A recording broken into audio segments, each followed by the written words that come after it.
Chers instructeurs des classes de séminaire et d'instituts de religion, je suis tellement reconnaissant pour cette belle opportunité que nous avons de reprendre avec des formations de la semaine. Comme vous le savez, ces formations ont pour objectif de nous aider tous à augmenter notre capacité d'enseigner l'évangile de Jésus-Christ de manière à ce que cela puisse impacter positivement la vie de nos étudiants afin qu'ils deviennent des vrais disciples du Seigneur Jésus-Christ. Aujourd'hui, dans la formation de la semaine, nous allons discuter ensemble sur comment enseigner les Écritures. J'aime beaucoup l'expérience qu'a vécue le peuple du roi Benjamin dans les Écritures, dans le livre de Mormon. Le roi Benjamin enseigne le sacrifice expiatoire de Jésus-Christ et ensuite le peuple réagit d'une certaine manière. J'aimerais vous inviter à lire dans Mosia 5 à partir du verset 2, particulièrement le verset 2, décrit un peu ce qu'a ressenti le peuple du roi Benjamin à la suite de son enseignement.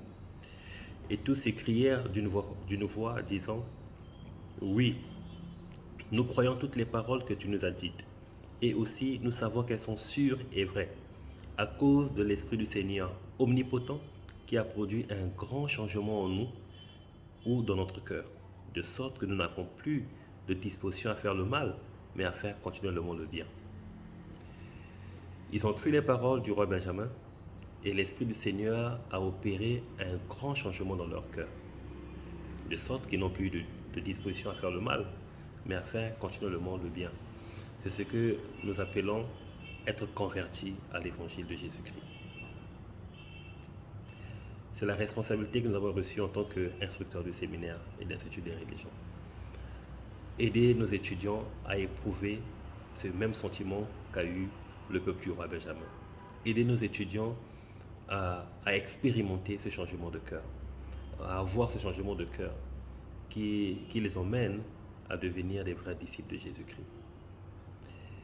Pour le faire, il est important que nous enseignions l'évangile comme le roi Benjamin. Qu'est-ce que le roi Benjamin a fait? Le roi Benjamin a enseigné les Écritures pour arriver à ce résultat. C'est pour cela qu'aujourd'hui, dans la formation de la semaine, nous allons discuter ensemble sur comment enseigner les Écritures. Pour enseigner les Écritures de façon efficace, chers instructeurs, je vous invite à considérer 3 choses essentielles. Premièrement, le cadre historique. Il est très important de commencer par le cadre historique. Le cadre historique, c'est l'événement qui a produit l'écriture que nous lisons, ou bien le verset que nous lisons. Il est déjà arrivé à maintes reprises dans des classes au séminaire et d'instituts de religion que les instructeurs invitent les enfants à étudier les Écritures ou bien à lire un verset sans tout d'abord expliquer à l'enfant le cadre historique. Le cadre historique est important. Le cadre historique prépare l'esprit de l'étudiant à mieux comprendre l'écriture. Le cadre historique plonge ou bien immerge l'étudiant dans l'histoire elle-même, dans le verset lui-même. Et cela produit en l'étudiant la capacité de comprendre l'écriture elle-même. 2. La vérité elle-même. Certainement, en faisant lire le verset à l'étudiant, nous allons déterminer le principe ou la vérité qui est enseignée dans ce verset.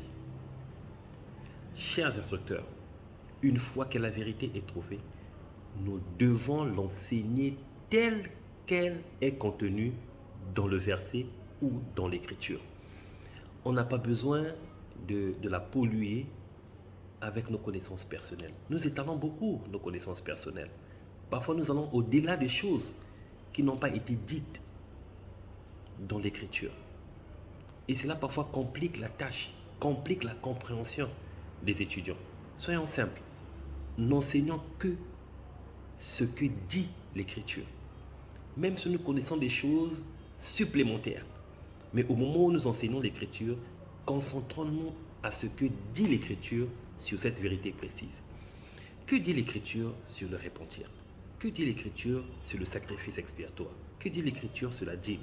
Que dit l'écriture sur la loi de chasteté? Que dit l'écriture sur la prière? Que dit l'écriture sur le jeûne? C'est ce qu'il faut enseigner sans polluer cela avec d'autres informations qui peut-être ne sont pas forcément mauvaises, mais en ce moment où nous enseignons l'écriture ne sont pas nécessaires. Soyons simples, enseignons tout simplement ce que nous voyons dans l'écriture ou ce que nous déterminons dans l'écriture pour permettre aux enfants de recevoir la vérité telle qu'elle est enseignée par le Saint-Esprit ou telle qu'elle a été enseignée par le prophète qui l'a écrit. 3. Une fois que cette vérité est trouvée, il est important de connecter les étudiants à la vie de Jésus-Christ.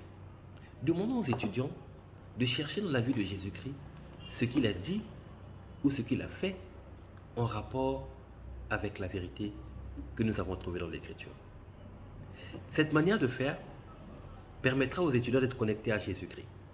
Une fois que les enfants auront donné plusieurs exemples de ce que Jésus-Christ a fait dans son ministère terrestre pour vivre ce même principe ou bien pour enseigner cette écriture, alors on invitera les enfants à suivre l'exemple de Jésus-Christ en appliquant cette vérité à leur propre vie. Mes chers frères, si nous prenons en considération ces 3 choses quand nous enseignons dans nos classes ou quand nous enseignons les Écritures, c'est-à-dire le cadre historique, enseigner la vérité telle qu'elle est trouvée dans l'Écriture et aider les étudiants à se connecter à la vie de Jésus-Christ et leur montrer ensuite comment mettre l'Écriture en pratique dans leur propre vie, nos étudiants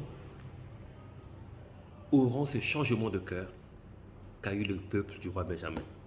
Et ils n'auront plus de disposition à faire le mal, mais à faire continuellement le bien.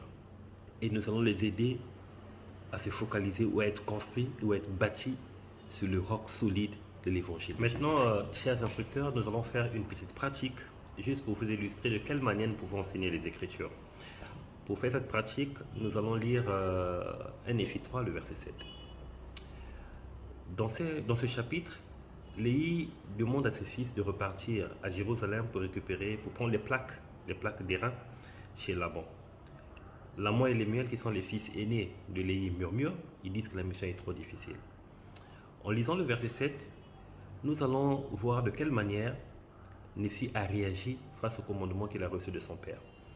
Mais en lisant, recherchez la réponse à ces 2 questions. Qu'est-ce que Néphi dit qui montre qu'il a confiance au Seigneur, c'est-à-dire qu'il a la foi au Seigneur? Et qu'est-ce que Néphi dit dans ce verset qui montre qu'il est obéissant? Pendant que je vais lire, essayez de déterminer ces 2 choses. Et ensuite, on va discuter. Et il arriva que moi, Néphi, je dis à mon père, j'irai et je ferai la chose que le Seigneur a commandée. Car je sais que le Seigneur ne donne pas de commandement aux enfants des hommes sans leur préparer la voie pour qu'ils puissent accomplir ce qu'il leur commande. Qu'est-ce que Néphi dit dans cette écriture qui montre qu'il est obéissant? Je pense que si nous prenons la première phrase, j'irai et je ferai la chose que le Seigneur a commandée, est une belle illustration de l'obéissance de Néphi. Parce qu'au même endroit, ses frères ont murmuré, ils ont dit que c'était trop difficile, mais Néphi dit, j'irai et je ferai la chose que le Seigneur a commandée. Cette phrase montre l'obéissance qu'il avait, non seulement à notre Père Céleste, mais aussi à son Père. Et puis 2, ce qui montre que Néphi n'obéissait pas forcément, n'obéissait pas aveuglement, mais il obéissait en se basant sur sa foi. C'est ce qu'il dit ensuite. Car je sais, il dit je sais, car je sais que le Seigneur ne donne pas de commandement aux enfants des hommes sans leur préparer la voie pour qu'ils puissent accomplir ce qu'il leur commande. Je pense que le mot-clé c'est je sais. Je sais. Cela signifie que Néphi le savait vraiment. Il ne supposait pas que le Seigneur devait préparer la voie. Il n'imaginait pas que le Seigneur devait préparer la voie. Mais il savait que parce que c'était un commandement du Seigneur, que lui-même devait préparer la voie pour lui permettre à lui, Néphi, d'accomplir ce commandement. Quels sont donc les 2 principes essentiels à notre vie que nous tirons de ces versets? Je pense que le premier principe, c'est l'obéissance. Et puis le deuxième principe, c'est la foi et la confiance. La foi ou la confiance que nous devons avoir en Jésus-Christ, qu'il est capable de tout faire, qu'il peut préparer la voie pour que nous puissions accomplir ce que nous devons accomplir dans la vie, ou bien les commandements qu'il nous donne. Maintenant, chers instructeurs, réfléchissez un peu au ministère terrestre de Jésus-Christ. De quelle manière le Seigneur Jésus-Christ a montré son obéissance à notre Père Céleste, même dans des moments difficiles, tout comme Néphi l'a fait. Je pense que l'une des illustrations, c'est dans le jardin de Gethsemane. Le Seigneur s'est rendu compte que la coupe était lourde, était difficile à porter et que ce n'était pas du tout facile.